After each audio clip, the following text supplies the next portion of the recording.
Pada pemilu 2024 mendatang, jumlah pemilih pemula atau generasi milenial hampir menyentuh 10.000 orang. Jumlah ini setelah KPU Palembang melakukan proses penetapan daftar pemilih tetap atau DPT yang mencapai 1,2 juta.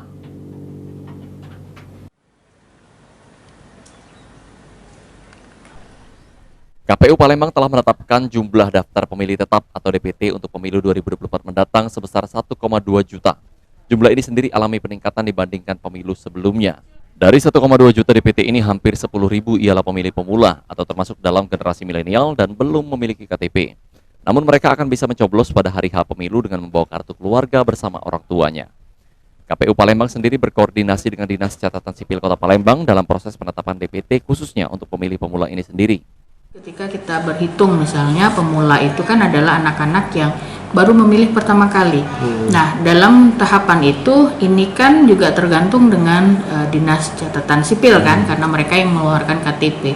Ada yang dalam DP4 yang kami olah sebagai bakal DPT, DP4 itu mencakup termasuk anak-anak yang berusia 17 tahun pada hari H 14 Februari 2024 nanti.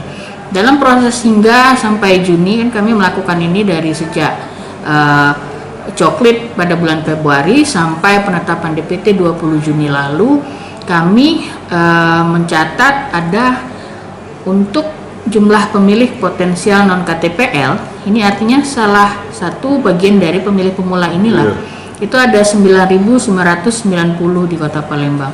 Artinya mereka sudah bisa mencoblos. Sementara itu, salah satu bakal calon DPD RI Agung Wijaya mengungkapkan, jika pemilih pemula memang termasuk salah satu sasaran darinya untuk meraih suara. Agung sendiri menargetkan suara dari pemilih pemula sebesar 90%. Generasi milenial tentu saya mengharapkan 90% lah. Karena saya sebagai calon dari milenial akan membawa suara-suara milenial tersebut di parlemen nanti. Apa sih yang akan saya berikan kepada generasi-generasi penerus bangsa ini, karena milenial ini adalah satu penggerak bangsa gitu ya. Ditambahkan oleh Agung, dirinya akan membuat program kegiatan untuk dapat menjaring suara dari para pemilih pemula atau milenial itu sendiri. Firman Hidayat, PAL TV.